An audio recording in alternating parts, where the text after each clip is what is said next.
Hello, good morning सभी। Good morning बेटा। Good morning, Radhe Radhe, जय माँ सरस्वती। चलो भाई, फटाफट सब लोग लाइव आ जाओ। मूमल, गुड मॉर्निंग बेटा। वेरी गुड मॉर्निंग सभी, गुड मॉर्निंग, राधे राधे।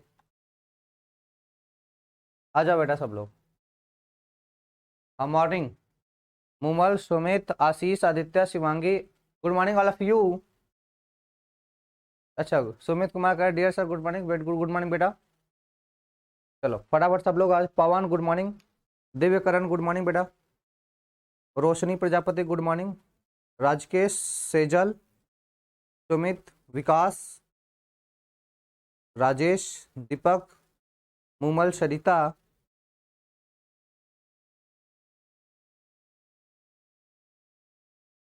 अच्छा अच्छा, ठीक है बेटा, सब लोग आ जाओ फटाफट। अविनाश, पवन, राजा, संतोष, दीपक चौहान, तेजल। हाँ बेटा, हम ठीक ठाक हैं। ठीक है बेटा, अजय, विकास कुमार तिवारी, जय श्री राम, जय श्री राम बेटा, दीपक चौहान, पवन, राम राम सभी को, राधे राधे बेटा, जय माँ सरस्वती। चलो क्लास स्टार्ट करते हैं। वैसे भी बहुत समय हो चुका है, जल्दी से क्लास को स्टार्ट कर लिया जाए। हमने आपको देखो कुछ चीजें पीछे पढ़ा दी थी, जैसे कला क्या होता है, कलांतर क्या होता है ना। फिर शिखर मान क्या होता है ना, ये सब सारी चीजें। जैसे शिखर मान में धारा का शिखर मान, अब विभव का शिखर मान, ये सब सारी चीजें पढ़ा दी थी। ठीक है बेटा, तो यहाँ तक की चीजें हो गई थी। अब हमने बताया था कि आपको प्रत्यावर्ती धारियों, मतलब प्रत्यावर्ती धारा के राशियों के बारे में कुछ पढ़ना। जैसे प्रत्यावर्ती धारा पर संबद्ध कुछ राशियां, जैसे प्रतिघात होता है ना, प्रतिघात होता है, प्रतिबाधा होता है, ये सब चीजें पढ़नी है ना। जैसे प्रतिबाधा क्या होती है, प्रतिबाधा, है ना, प्रतिबाधा क्या होता है यह पढ़ना है हमें। इसको हम जेड से दिखाते हैं बेटा, है ना। इसको किससे दिखाते हैं, जेड से बताते हैं। दूसरा हमें पढ़ना है प्रतिघात क्या होता है। क्या पढ़ना है बेटा, प्रतिघात क्या होता है ना। इसको हम एक्स से दिखाते हैं। किससे दिखाते हैं बेटा, एक्स से दिखाते हैं। ठीक है, उसके बाद इसी तरह हम लोग चालकत्व तो, है ना, ये सब सारी चीजें पढ़ेंगे। Hi sir, today I is my first day. अच्छा Shreya, sir Shivangi mock test कब होगा। आर्यन प्रताप, सभी good morning. Anjali Bind, hello Anjali Bind, good morning बेटा, सभी गुड मॉर्निंग। ठीक है, तो यह सब इंपॉर्टेंट चीजें हैं, इसी को हम आज डिस्कस करेंगे, ठीक है ना। और यूट्यूब पर भी 8 बजे से क्लास है, थोड़ा सा जल्दी करेंगे ताकि चीजें हो पाए। बात समझ में आ रहा। अब समझो कि प्रतिघात क्या होता है। तो कहते हैं जब किसी प्रत्यावर्ती परिपथ में, क्या कहते हैं बेटा, जब किसी प्रत्यावर्ती परिपथ में, हाँ सभी को गुड मॉर्निंग भाई, सभी को गुड मॉर्निंग।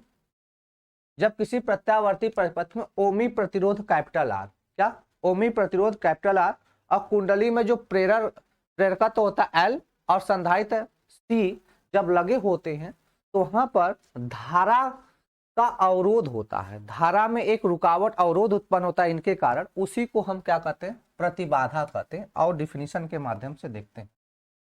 ठीक है बेटा, चलो देखो प्रतिबाधा क्या होती है। कहते हैं प्रत्यावर्ती धारा परिपथ में ओमी प्रतिरोध आर, क्या कहते हैं बेटा, ओमी प्रतिरोध आर, प्रेरक कुंडली एल और संधाई सी में से दो या दो से अधिक उपस्थित होने, दो या दो से अधिक उपस्थित होने पर परिपथ में धारा प्रवाह में अवरोध को प्रतिबाधा कहते हैं।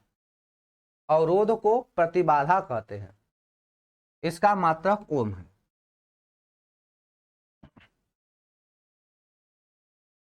बेटा चैप्टर कितने दिन में समाप्त होगा, भैया 2 ही लेक्चर तो हुआ इस चैप्टर का अभी। फिर सैटरडे को हम आए नहीं, संडे को बंद था, आज आ गए। बात समझ में आ रहा है।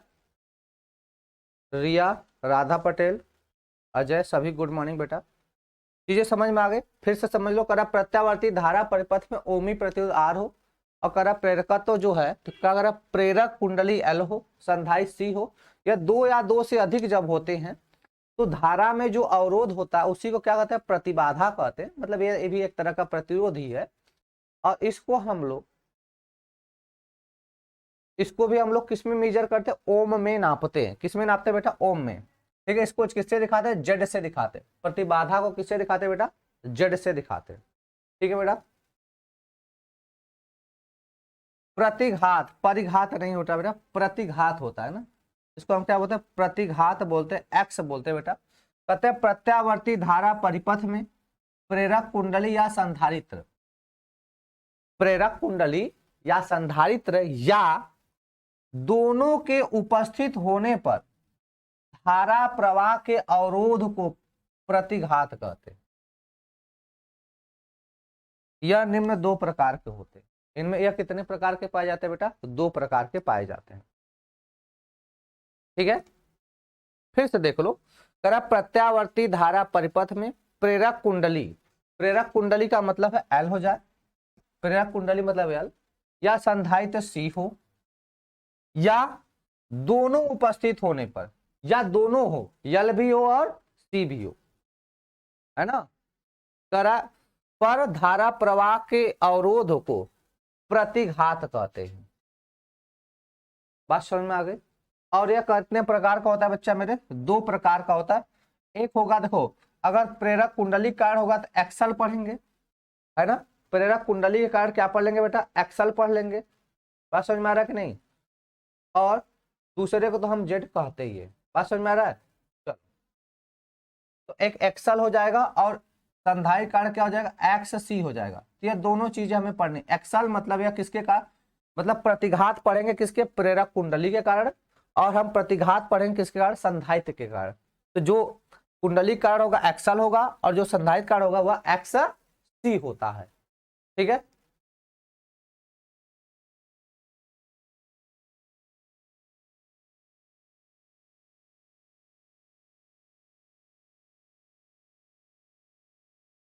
चलो आ जाओ। कहते हैं प्रेरणी प्रतिघात, क्या कहते हैं बेटा, प्रेरणी प्रतिघात। प्रेरणी का प्रतिघात का मतलब इस प्रेरण के कारण, तो कुंडली होगी एल कहते हैं। यह प्रेरक परिपथ का धारा अवरोध है, यह प्रेरक परिपथ का धारा अवरोध है। धारा अवरोध मतलब उसमें जो रुकावट है, प्रतिरोध है, उत्पन्न करता। एवं एक्सल बराबर, इसको किससे दिखाते हैं, एक्सल बराबर, यह क्या होता है, ओमेगा एल। एक्सल बराबर बेटा क्या होता है, यहां से हम कहेंगे एक्सल बराबर ओमेगा एल होता है। और ओमेगा क्या होती है, आवृत्ति, कोणीय आवृत्ति होती है ना। ओमेगा क्या होती है बेटा, ओमेगा होती है कोणीय आवृत्ति। ओमेगा क्या होता है बेटा, कोणीय आवृत्ति। तो ओमेगा बराबर क्या हो जाएगा, देखो टी बराबर 2 पाई/ओमेगा, आप ऐसे याद रखा करो, टी बराबर होता है 2 पाई/ओमेगा। ओमेगा निकालोगे तो क्या हो जाएगा, ओमेगा बराबर 2 पाई/कैपिटल टी, और 1/टी का होती, मतलब 1/टी, 1/आवर्तकाल क्या होता है, आवृत्ति होता है। यहाँ से ओमेगा बराबर लिख दोगे 2 पाई/एन, एन क्या हो जाएगा, आवृत्ति, एन क्या हो जाएगी, आवृत्ति हो जाएगी। बात समझ में आ रहा है कि नहीं। तो हम ये प्लेस कर देंगे, तो एक्सल बराबर क्या हो जाएगा, 2 पाई/एन एल, ये भी तो लिख सकते हो, 2 पाई/एन एल लिख सकते हो। क्लियर है मेरे बच्चा। चलो देखो, वही क्या लिखा है, 2 पाई न्यू लिखा है, न्यू लिखा, कोई दिक्कत नहीं है। अब न्यू के स्थान पे हम लोग कह सकते हैं कि भैया न्यू ही आवृत्ति है। अब न्यू आवृत्ति हो गया तो इसको या लिखो चाहे न्यू लिखो, कोई दिक्कत नहीं है। बस समझ में आ रहा है ना। अब देखो यहाँ पे कामा रहेगा, फिर क्या, new DC equal to 0, DC के लिए एक्सल बराबर 0 होता है। अगर डीसी करंट है, अगर डीसी करंट है बेटा, तो अगर डीसी करंट आप लोगे तो कितना हो जाएगा यार, डीसी के लिए एक्सल हो जाएगा 0। ठीक है, उसके बाद पढ़ते हैं धारितीय प्रतिघात। धारितीय प्रतिघात का मतलब धारा किसके कारण, धारिता के कारण, संधारित्र के कारण।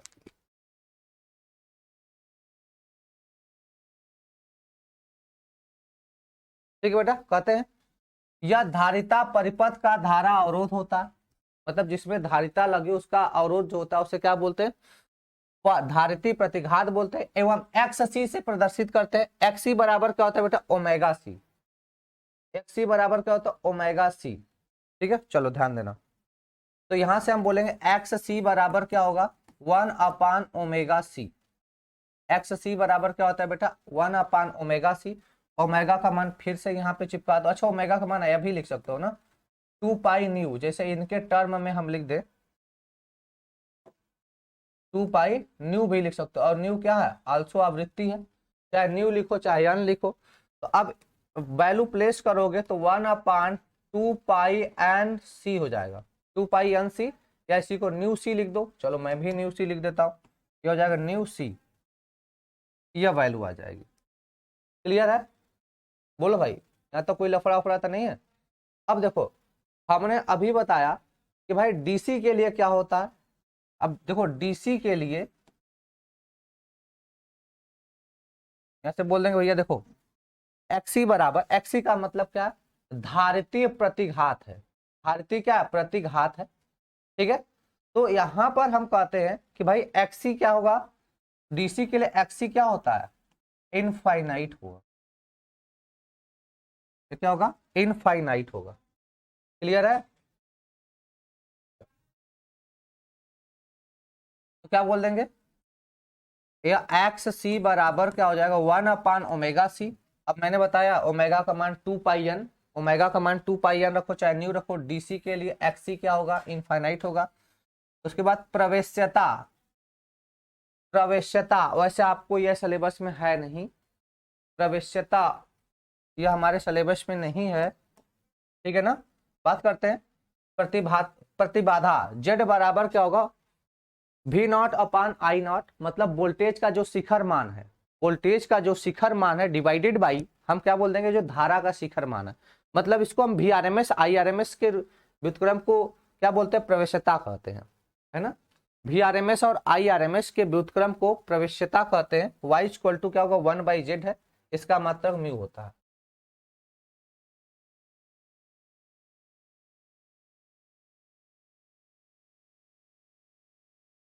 क्या करे बेटा, इलेक्ट्रॉनिक युक्तियां वाला चैप्टर आप ही पढ़ाना। चलो बेटा ठीक है, मैं प्रयास करूंगा। वैसे आपसे क्लासें रेगुलर होंगी, मैं प्रॉमिस करता हूं कि अब गैपिंग ना हो।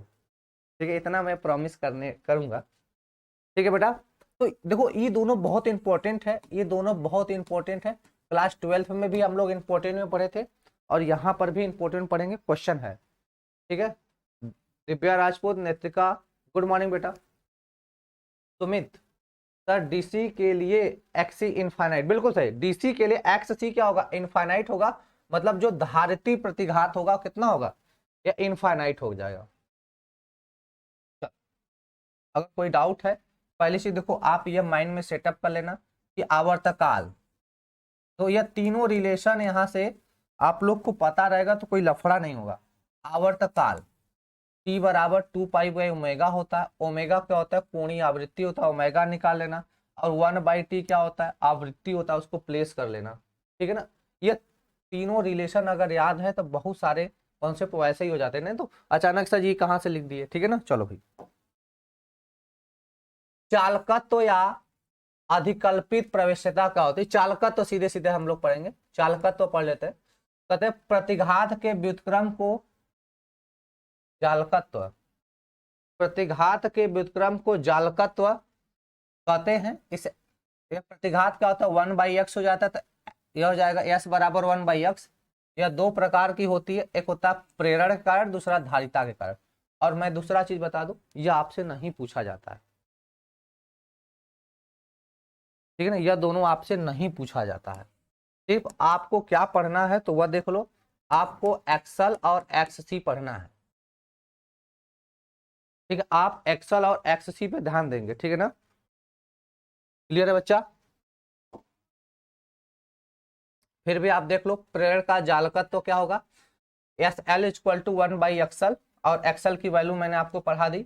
और उसके बाद धारिता जालकत्व तो क्या होगा, SC=1/XC हो जाएगा। यह हो जाएगा क्या, ओमेगा सी, और ये इतना हो जाएगा। मान दोनों का मैंने आपको बता देखा है। ठीक है, अच्छा, अंजलि बिन का सर जी 2 क्वेश्चन नहीं सॉल्व हो रहा है, आप बता दीजिए आपके पास कैसे क्वेश्चन सेंड करूं। ये भी लफड़ा है। चलो मैं लास्ट में कुछ करता हूँ, मैं लास्ट में कुछ करता हूँ बेटा, ठीक है। चले यहां तक। तो भैया एसी परिपथ में हमें शक्ति पढ़ना है। हमें क्या पढ़ना है बेटा? हमें एसी परिपथ में शक्ति पढ़ना है। हमें शक्ति पढ़ना है कहां पर? एसी परिपथ में। कल कल इस पे क्वेश्चन कराएंगे, ठीक है बेटा। एसी परिपथ में हमें शक्ति पढ़ना है। तो पहले शक्ति क्या होती है? P बराबर वी आई। शक्ति होती क्या बेटा? P बराबर वी आई, है ना।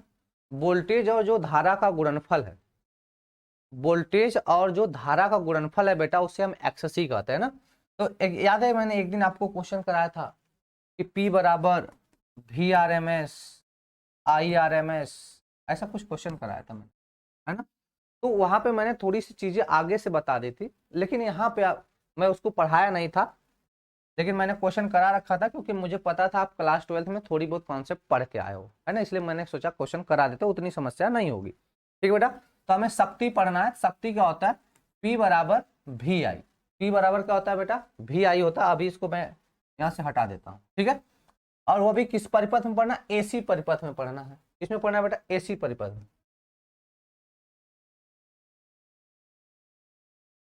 ठीक है। नेहा कुमारी, आनंद प्रतीक, हाँ बेटा ठीक है।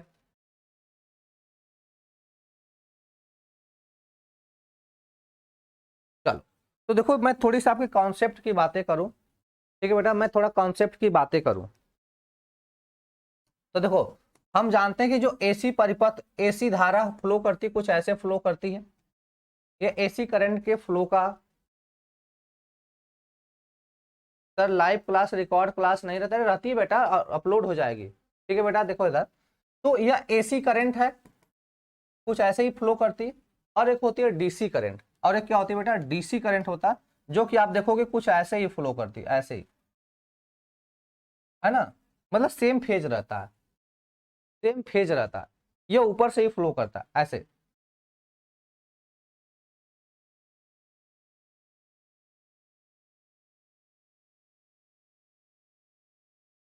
बात समझ में आ रहा है? तो अगर हम इनमें देखें तो यह एसी है और नीचे वाला क्या बेटा? डीसी है। तो एसी डीसी में क्या होता है? कलांतर होता है, कला में अंतर, फेज में डिफरेंस होता है। तो इन्हीं के हम गुणक को लेते हैं, ठीक है। तो यहां से P बराबर क्या मिलता है? V I cos five. V I cos five, cos five क्या हो जाएगा? कलांतर हो जाएगा। कॉस फाइव क्या हो जाएगा बेटा? कलांतर हो जाएगा। जैसे कॉस फाइव क्या हो जाएगा? कलांतर हो जाएगा। V और I क्या? वोल्टेज के आरएमएस मान को दिखाते हैं। V और I किसको दिखाते हैं? V और I वोल्टेज के, वोल्टेज एवं करंट के आरएमएस मान को डिनोट करते हैं, मतलब प्रदर्शित करते हैं।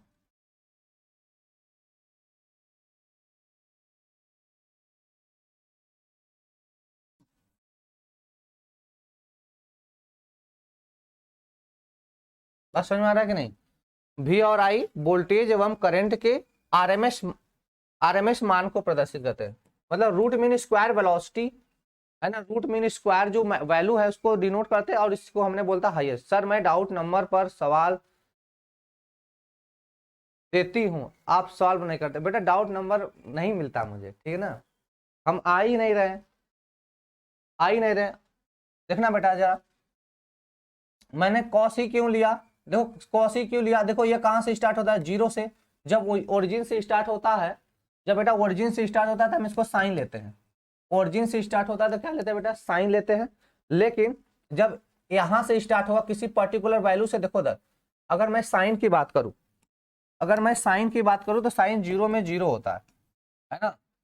साइन जीरो में क्या होता है बेटा? जीरो होता है। लेकिन मैं अगर कॉस जीरो की बात करूं तो यह वन होता है ना। हाँ, काशी क्यों लिया मैंने बेटा? बता तो रहा हूँ। साइन को मैंने जीरो लिया तो जीरो हुआ, कॉस को मैंने जीरो लिया तो वन लिया, तो मैक्सिमम वैल्यू। और देखो जो यहाँ पे डीसी करंट होता है ऊपर से फ्लो करता है, और डिफरेंस यही होता है तो यहां से इसलिए हमने कॉस लिया है, दोनों गुणक को क्या ले लिया मैंने, कॉस लिया है। ठीक है बेटा।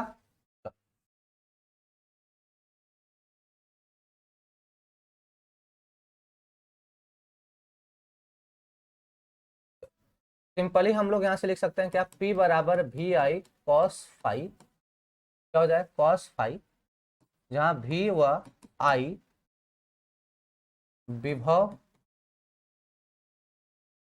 विभवांतर व धारा के RMS मान को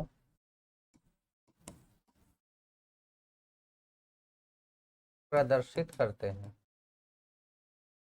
ठीक है बेटा, आगे देखो, कहते हैं एसी परिपथ में शक्ति, एसी परिपथ में शक्ति, एसी परिपथ में बेटा शक्ति क्या होती, कहते हैं डीसी परिपथ में शक्ति P बराबर वी आई, डीसी परिपथ में शक्ति P बराबर क्या होता है बेटा, वी आई, परंतु एसी परिपथ में धारा एवं वोल्टेज दोनों, पहले चीज जो डीसी होता है ना समय के साथ बदलता नहीं है, डीसी जो होता है कांस्टेंट होता है, डीसी क्या होता है बेटा, कांस्टेंट होता है, एक्सचेंज नहीं होता है।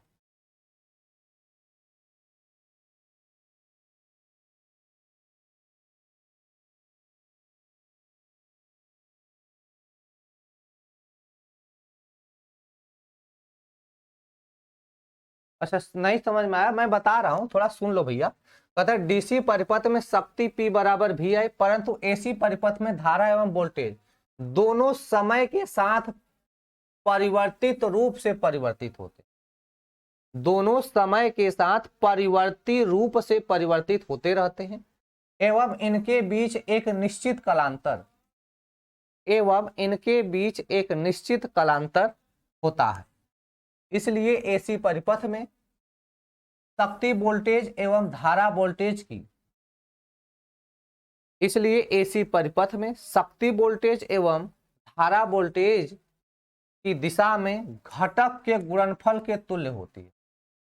शक्ति वोल्टेज और धारा वोल्टेज के घटक गुणनफल के तुल्य होती है बेटा। तो घटक में हम लोग इसमें क्या लेते हैं, जो कंपोनेंट देखो यहाँ पे लेंगे, समझो मैं आपको घटक लेना बता दूं। जैसे देखो यह है ना, तो जैसे यहां से जब निकला ऐसे, तो अब समझो इधर, अगर यह थीटा कोण होगा तो ये वाला कॉस होता है, और ये ऊपर इधर वाला क्या हो जाएगा, इधर वाला साइन होता है ना, इधर वाला कॉस होता है, इधर वाला साइन। तो इसी के दिशा में जो रहेगा भैया, फ्लो तो इधर ही हो रहा है।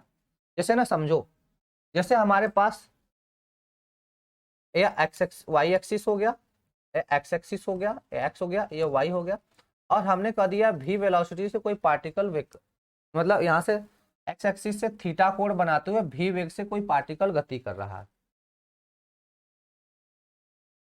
सर रूट में स्क्वायर होता है, रूट मीन बता रहा हूं भैया, अगर मेरा कमेंट आ रहा तो सर आपको नंबर दे दो। पहले भैया ध्यान दो इधर थोड़ा सा। जैसे यह भी वेलोसिटी से मोशन कर रहा है, अगर हम इसके घटक निकालते, कंपोनेंट करते, तो इधर वाला क्या मिलता है बेटा, भी साइन थीटा होता है, नीचे वाला क्या होता है, भी कॉस थीटा। अब समझो, जो हमारे पास राशि उससे जो हमारे पास कंपोनेंट उससे सटा हुआ काश जो दूर है साइन, तो यह सटा हुआ क्या हो जाएगा, कॉस हो जाएगा, दूर वाला क्या हो जाएगा बेटा, साइन हो जाएगा, है ना। तो अब समझो, जैसे ये हमारे पास कोई ऐसे तरंग थी, तो इधर वाला क्या हो जाएगा, कॉस हो जाएगा, और इसी डायरेक्शन में तो फ्लो कर रहा है, आगे की तरफ ही तो बढ़ रहा है, तो आगे की तरफ चलोगे तो क्या होगा, कॉस वाला लोगे, और ऊपर तो जा नहीं रहे, इसी इसी की दिशा में क्या लोगे, कॉस लेना पड़ेगा, है ना। चलो, अर्थात P बराबर वी आई कॉस फाइव, क्या हो जाएगा बेटा, P बराबर वी आई कॉस फाइव, जहां V एवं I वोल्टेज एवं धारा के RMS मान है, एवं फाई धारा एवं वोल्टेज के बीच कालांतर है। फाई क्या, धारा और वोल्टेज के बीच बेटा कालांतर है। बात इतनी समझ में आ रही कि नहीं। चलो भाई, उसके बाद बात करते हैं बेटा ताक्षणिक शक्ति की। ताक्षणिक शक्ति मतलब इंस्टेंटेनियस, एट एनी इंस्टेंट, मतलब किसी पर्टिकुलर टाइम पे, जैसे मैंने बोल दिया इस सेकेंड पे इतना होगा, होना चाहिए, कितना होगा, मतलब पर्टिकुलर टाइम पे पूछा जा रहा है, एट एनी इंस्टेंट पूछा जा रहा है। तो कह रहा मान लीजिए वोल्टेज V बराबर मान लीजिए वोल्टेज V बराबर V not sine omega T है। मान लीजिए V बराबर V not sine omega T, पहले से इक्वेशन पढ़ते आ रहे हैं, ये इक्वेशन हम पहले से ही क्या कर रहे हैं, पढ़ते चले आ रहे हैं। तथा I equal to I not omega T plus का फाई, यही फाई क्या है, दोनों के बीच का कालांतर है, दोनों के बीच का डिफरेंस है। ठीक है, तब P ताक्षणिक बराबर क्या होगा, भी आई होगा बराबर V not I naught sine omega T, sign omega T, sign omega T plus five हो जाएगा, यह मिलेगा आपको, यह ताक्षणिक इंस्टेंटेनियस के लिए मिल जाएगा। कहने का मतलब है आपको P ताक्षणिक क्या मिलेगा, ताक्षणिक का बेटा मतलब होता है इंस्टेंटेनियस,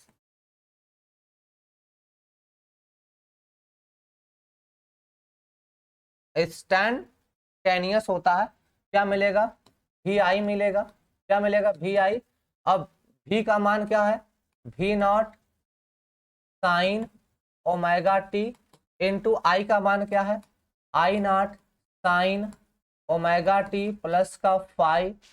देखो दोनों को साथ ले लो तो P instantaneous is equal to क्या हो जाएगा, भी नॉट आई नॉट को एक साथ ले लो, भी not I naught sine omega t into sine omega T plus का फाइव।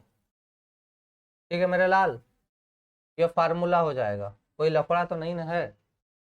सर जी आज आपकी यूट्यूब पर क्लास है, हाँ बिल्कुल बेटा आज मेरा यूट्यूब पर क्लास है।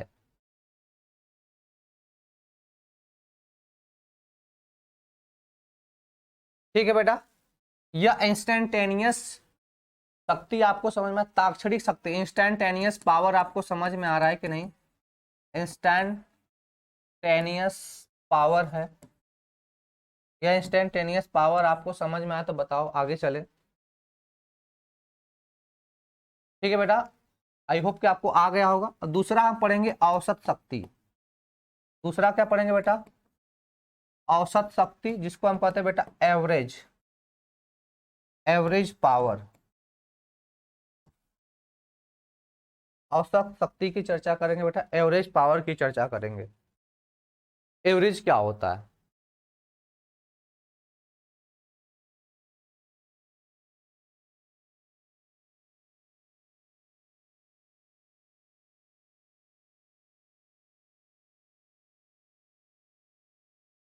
ठीक है चलो ध्यान दो बेटा। तो पहली चीज जो औसत शक्ति होती है ना वही रियल पावर है, जो एवरेज पावर है यही रियल पावर होती है। पहली चीज जो एवरेज पावर यही क्या होती है बेटा, रियल पावर होती है। एवरेज पावर को ही रियल पावर मतलब वास्तविक शक्ति के नाम से जानते हैं। एवरेज पावर को ही हम किस नाम से जानते हैं सर, क्या रिवीजन होगा, बिल्कुल रिवीजन होगा, काहे नहीं होगा, इतना समय पहले मैंने अपने सिलेबस खत्म कर लिया, वो भी इतनी गैपिंग मारते हुए, तुम लोग को विश्वास नहीं हो रहा है भैया, इतनी गैपिंग मारते हुए मैंने अपना सिलेबस खत्म कर दिया।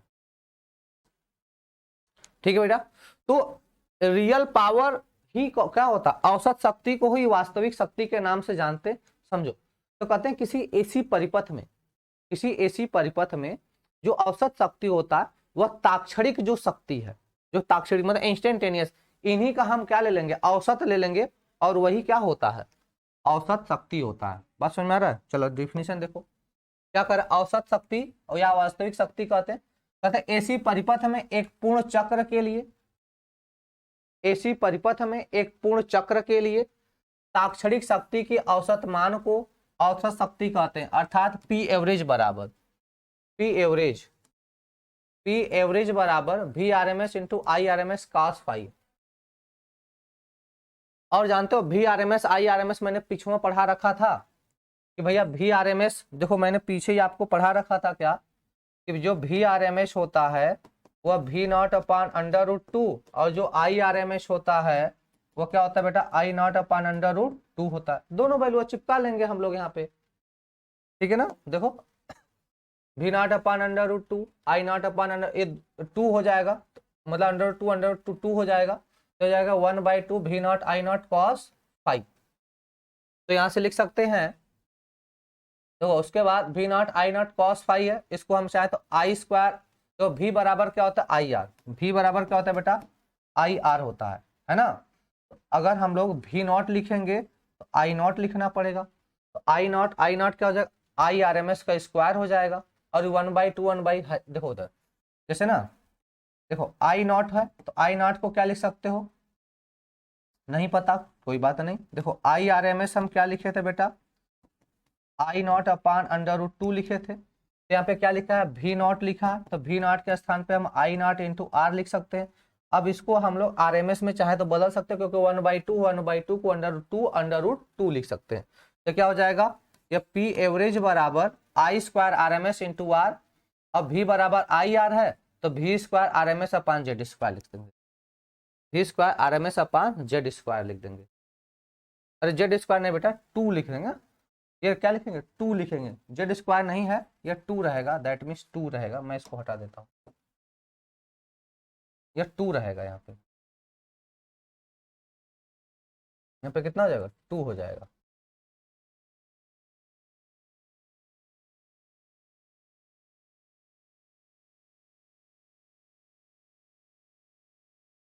ठीक है, इसके बाद हम लोग अगली बात करेंगे किसके लिए बेटा आभासी शक्ति की, जिसको वर्चुअल पावर कहते हैं, आभासी शक्ति।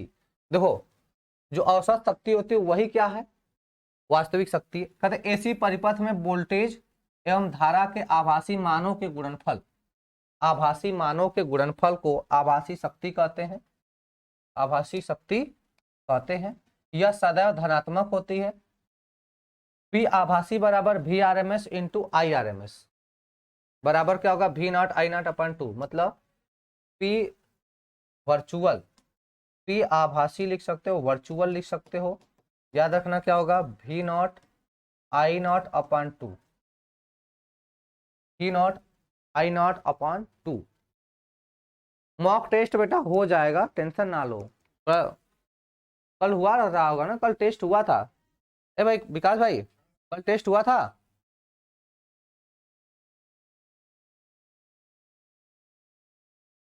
चलो टेस्ट हो जाएगा उसका टेंशन ना लो।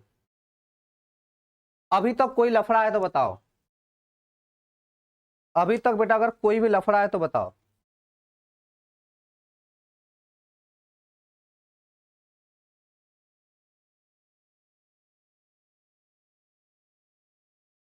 चलो इसके बाद बेटा हमें पढ़ना है शक्ति गुणांक,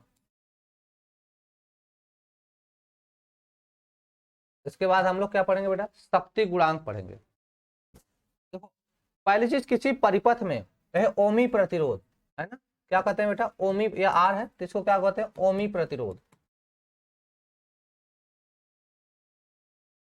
है ना, क्या बोलेंगे बेटा ओमी प्रतिरोध, ठीक है। और दूसरा हम लोग कहते हैं जेड, अभी मैंने जेड भी पढ़ाया था, जेड क्या होता है जरा कमेंट बॉक्स में डालो भैया, जेड को क्या बोलते हो प्रतिबाधा, जेड को क्या बोलते हो बेटा प्रतिबाधा। तो इन्हीं दोनों के अनुपात को मतलब शक्ति गुणांक, शक्ति गुणांक क्या होता है बेटा R/Z, शक्ति गुणांक किसको कहते हैं R/Z को, R/Z को क्या कहते हैं R/Z को ही क्या कहते हैं शक्ति गुणांक, क्या ओमी प्रतिरोध R और प्रतिबाधा। भैया पढ़ाएंगे LC LCR पढ़ाएंगे भैया, घबरा कह रहे हो सब पढ़ाएंगे, पढ़ाएंगे ठीक है ना। तो भैया ओमी प्रतिरोध R और प्रतिबाधा Z के अनुपात को क्या बोलते हैं शक्ति गुणांक बोलते हो। नेत्रिका करें सर आप कैसे पढ़ें टाइम बहुत कम है, भैया आप स्पीड में पढ़ो, टाइम बांट लो। हाँ फार्मूला 1 शॉट कराएंगे, पार्ट 1 का जो फिजिक्स का जितना हम पढ़ाए हैं फार्मूला हम करा देंगे, 1 शॉट फार्मूला कराएंगे बेटा, आप टेंशन ना लो 1 शॉट फार्मूला हम कराएंगे।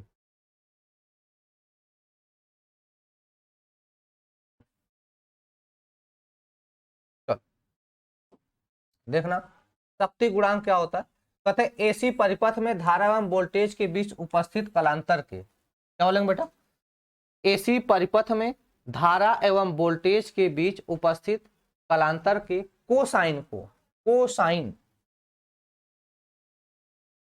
कोसाइन को शक्ति गुणांक कहते हैं, अर्थात शक्ति गुणांक बराबर cos फाइव, शक्ति गुणांक बराबर cos फाइव। कहते ओमी परिपथ R एवं प्रतिबाधा Z का अनुपात शक्ति गुणांक के तुल्य होता है, अर्थात बोल देंगे शक्ति गुणांक बराबर R बाई जेड, शक्ति गुणांक बराबर R बाई जेड। उसके बाद अतः शक्ति गुणांक बराबर वास्तविक शक्ति बटे आभासी शक्ति, यह भी बोल सकते हो शक्ति गुणांक बराबर वास्तविक शक्ति बटे आभासी शक्ति, मतलब W अपान भी ए या KB अपान ए भी लिख सकते हो, cos फाइव लिख सकते हो, ये सब चीजें हैं। लेकिन मेन हम लोग इसी का यूज कर लेंगे क्योंकि यही दोनों वैल्यू हमें पता रहेगी। हम मेन यही यूज करेंगे R बाई जेड का, क्योंकि R भी हमें पता रहता है, Z भी पता रहता है। यूट्यूब के क्लास का PDF एप्लीकेशन पर दे दीजिएगा, बिल्कुल दे देंगे, अपलोड हो जाता है बेटा, ठीक है ना। यहां तक की चीजें क्लियर हो गई।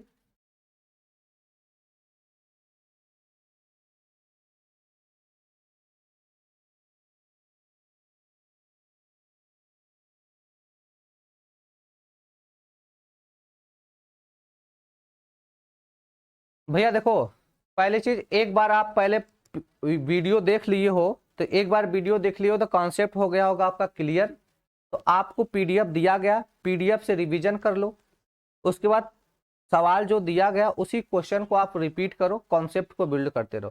क्वेश्चन जितनी ज्यादा बार लगाओगे आपका माइंड उतना बार वाश होगा, जितना ज्यादा बार क्वेश्चन लगाओगे ना तो उतना बार लगेगा हाँ ये कॉन्सेप्ट हो गया है, बार बार लगाओगे। हालांकि मैं एक चीज आपको बता दूं, सिलेबस इतना ज्यादा होता है, फिजिक्स केमिस्ट्री मैथ होता है या फिजिक्स केमिस्ट्री बायोलॉजी होता है, उसके अलावा भी कुछ सब्जेक्ट आ गए हैं, तो आपको लगेगा मुझे कुछ भी नहीं याद है, आपको ऐसा फील होगा कि मुझे कुछ भी नहीं याद है। लेकिन आप अपनी रिवीजन सोचते रहो, जैसे अपने माइंड में आप सोचो, अपने माइंड में सोचो क्या मुझे विद्युत चुंबकीय प्रेरण हमें याद है, ऐसे तो आपको लगेगा, फील होगा हाँ ये तो यही होता है ना। तो चीजें आपको ऐसे सोचने की कोशिश करो, ऐसे आपको हमेशा लगेगा कि मुझे कुछ भी नहीं याद है। आप कितनों भी पढ़ोगे, लेकिन जब हालांकि क्वेश्चन पेपर जब आप एग्जाम हॉल में बैठोगे, जब कंप्यूटर के सामने बैठो क्वेश्चन देखोगे तो वहां पे कॉन्सेप्ट होता है। लेकिन हाँ, आप क्वेश्चन की प्रैक्टिस जितना ज्यादा करोगे उतना ज्यादा कॉन्सेप्ट अच्छा रहेगा आपका, फटाक से लगाओगे। देखो आता सबको है, बहुत सारे क्वेश्चन से ना आपको मैं आपको यहाँ पे बता दूं कि जैसे आपको 45 क्वेश्चन आपको फिजिक्स में दिया जाएगा ना, 45 क्वेश्चन अगर आप फिजिक्स में दिया जाता है तो मान के चलो आप बहुत अच्छे से तैयारी करो, 30 तो आपको आता ही रहेगा, 30 तो आपको आता ही रहेगा। लेकिन ये सवाल में क्या होता है, कुछ सवाल ऐसे होते हैं जो लंबे होते हैं, बड़े सवाल होते हैं, काफी सॉल्व करने वाले होते हैं, तो आप इसमें टाइम मैनेजमेंट करना,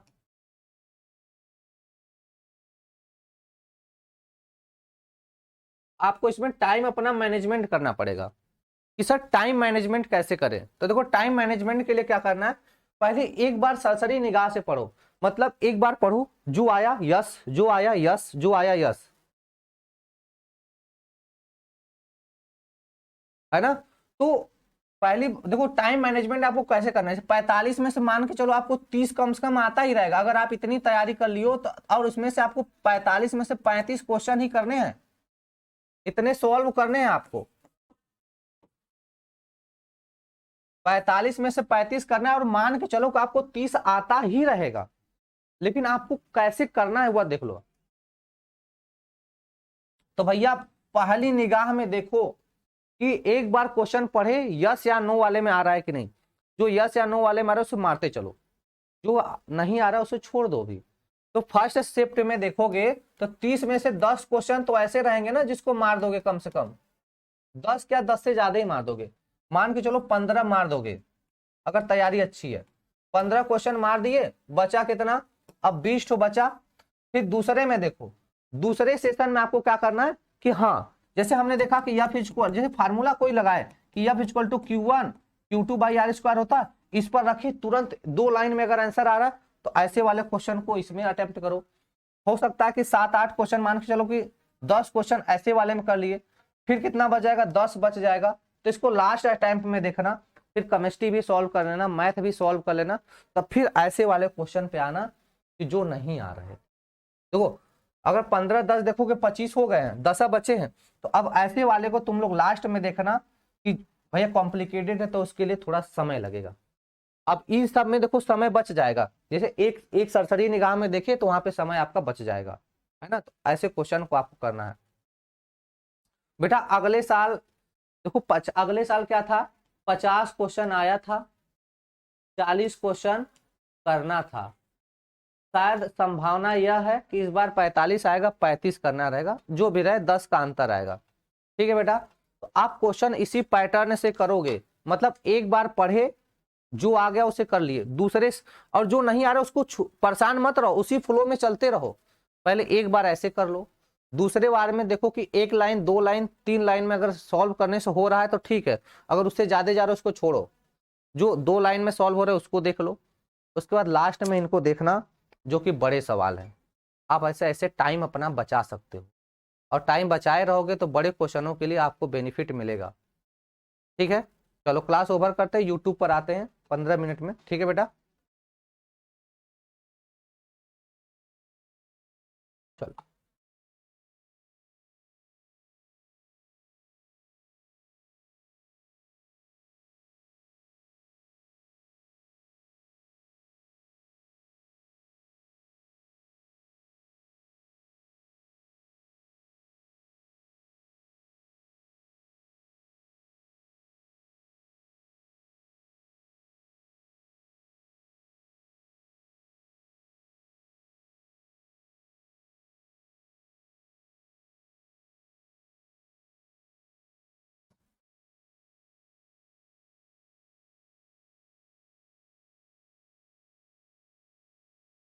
सर फिजिक्स केमिस्ट्री मैथ एक ही दिन होगा, साइंस का में भी एक ही दिन होता है। पंकज सर आएंगे तो बताएंगे क्वेश्चन पेपर कैसे होता है।